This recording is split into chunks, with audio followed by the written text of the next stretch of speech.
ከሆነ ሀገር የተላከለትን ቦምብ ይዞ በየከተማው መሄድ ይሄ ጤነኛ የትግል ስልት አይደለም። ያ ቦምብ ልጅህን፣ እናትህን፣ ወንድምህን፣ እህትህን ሊገል ይችላል።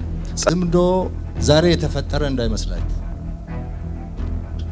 ጽምዶ የ1960ዎቹ ስትራቴጂ ነው። ኢትዮጵያ የባህር በርን እንድታጣ ስለተፈለገ ነው ኤሪትራ ከኢትዮጵያ እንድትገነጠል ጭምር የተደረገው። ትላንት የዘሩት መርዝ ዛሬ እንደ አዲስ ሊበቅል ሲሞክር ይታያል። ስሙን ጽምዶ አሉት። ነገር ግን ይህ ዛሬ የተወለደ እንግዳ አይደለም። የትናንት ጥላ የድሮ ጠባሳ ነው። ወደ ኋላ እንሂድ። ወደ 1960ዎቹ የወጣቶች ልብ በማርክሲዝም ሌኒዝም ፍልስፍና በሰከረበት ዘመን በዚያ የፈተና ወቅት ነበር ጽምዶ የተወለደው። የታሪካዊ ጠላቶቻችንን እጅ ይዘው ካይሮ ደጅ ሲጠኑ፣ ካርቱም ላይ ሲመክሩ፣ ሞቃዲሾ ላይ ሲያስሩ ነበር። የፈርዖን ቤት ተላላኪዎች የካርቱም ጋሻ ጃግሬዎች ሆነው የኢትዮጵያን የባህር በር ለመቆለፍ የሴራ ድር ፈተሉ። ትላንት የ60ዎቹ ጽምዶ ተሳክቶለታል። በጥንቃቄ በተሸረበው ሴራ ኢትዮጵያ የባህር በር አልባ እንድትሆን ተደረገች። ቀይ ባህርን የመሰለ ታሪካዊ ይዞታዋን አጥታ ወደ ውስጥ እንድትታጠር ተፈረደባት። ይህ የጠላቶቻችንን ጥንካሬ ውጤት አልነበረም፣ የኛ የውስጥ መከፋፈል እንጂ። ጽምዶ ዛሬ የተፈጠረ እንዳይመስላችሁ። ጽምዶ የ1960ዎቹ ስትራቴጂ ነው። ኢትዮጵያን ከባህር በር በማባረር ኢትዮጵያን በእርስ በርስ ግጭት በማዳከም በቀጠናው ትርጉም ያለው አገር እንዳትሆን በቀጠናው የአባይን ውሃ እንዳትጠቀም ሲደረግ ነበረ። የተሳካበት ምክንያት እነሱ ጎበዞች ስለሆኑ ጀግና ስለሆኑ አይደለም። እነሱ ባንዳ ስላገኙ ነው። የገዛ አገሩን የሚወጋ የገዛ አገሩን የሚያዳክም እርስ በርሱ የሚጨፋጨፍ የራሱ መንግስት የሚያፈርስ ኢትዮጵያን ኢኮኖሚካሊ የሚያዳክም ለጠላቶቻችን ምቹ ሁኔታ በር የሚፈጥር ማአት ባንዳ ከውስጥ ስለተገኘ ነው። ታሪክ የሚያስታውሰው አንድ እውነት አለ። ቁስሉ የቤት ነው። የገዛ እናቱን ጡት የሚነክስ የገዛ ሀገሩን የሚወጋ ለጠላት በር የሚከፍት ማአት ባንዳ ከውስጥ አለ። ይህ ምርጫ እንዲደናቀፍ በመቶዎች የሚቆጠሩ ቦምቦች በየከተማው ስንለቅም ኖረናል። ሰው የራሱን ወገን የራሱን ወንድም ማን ላይ እንደሚያርፍ ሳያቅ እንደው ረበሽኩ ለማለት ብቻ ከሆነ ሀገር የተላከለትን ቦምብ ይዞ በየከተማው መሄድ ይሄ ጤነኛ የትግል ስልት አይደለም። ያ ቦምብ ልጅህን፣ እናትህን፣ ወንድምህን፣ እህትህን ሊገል ይችላል።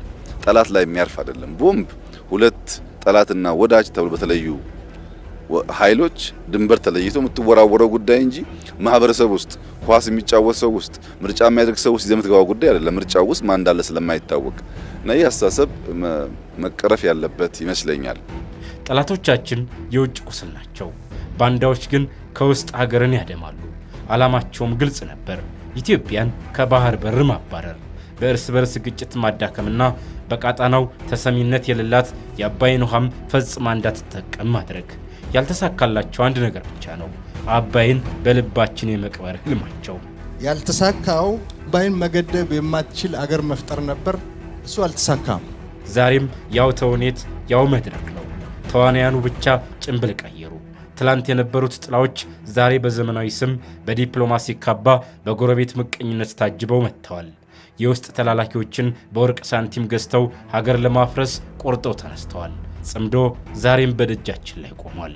ኢትዮጵያ የባህር በር እንድታጣ ከፍተኛ ስራ ሲሰሩ ከቆዩ ሀገራት ውስጥ ግንባር ቀደማ ግብጽ ናት። ዛሬም ቢሆን ኢትዮጵያ የባህር በር ጥያቄ ጉዳይ ሲታነሳ ይሄ ጥያቄ እንዳይሳካ እንዲደናቀፍ ከፍተኛ ርብርብ የምታደርገው ሀገር ግብጽ ናት። በእኔ እምነት እጅግ በጣም እየተሳሳተ ነው። ነገር ግን ሴረኞች አንድ ያልተረዱት ነገር አለ። ኢትዮጵያ ዛሬም የአንበሳ ልጆች አሏት። እድሜ ለጀግናው የሀገር መከላከያ ሰራዊታችን የዚህን የጽምዶ ጥምረት አከርካሪ መስቶ ተሽመድምደው ጣረሞት ላይ እንዲቀመጡ አድርጓቸዋል። አባይን መገደብ የማትችል ደካማ ሀገር የመፍጠር ህልማቸውም መክኖ ቀርቷል።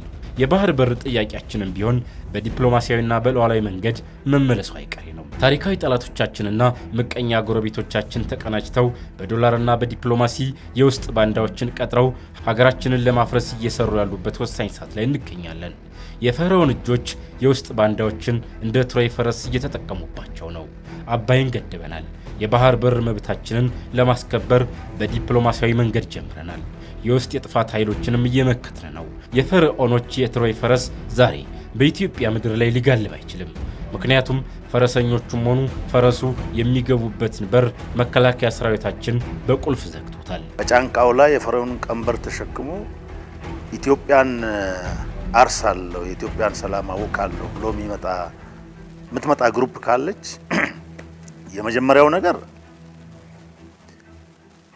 ሳይታረስ ጾም አድሮ በጸረ ፈርዖን ማለትም በፈርዖን ማረሻ ሊታረስ የተዘጋጀ ቅንጣትም የኢትዮጵያ መሬት የለችም። ይህን የሚያስተናግድ ኢትዮጵያም የለም። ኢትዮጵያ የብዙ ሺህ ዓመታት ታሪክ ያላት የነጻነት ተምሳሌት ናት። ትላንት በባንዳዎች ምክንያት ያጣነውን ክብር ዛሬ በአንድነታችንና በልጆቻችን ጽናት እንመልሰዋለን። ቁስላችንን ከውስጥ አክመን የውጭ ጠላቶቻችንን ሴራ እናከሽፋለን። ለዚህ ደግሞ ኢትዮጵያውያን በአንድነት ሊቆሙ ይገባቸዋል።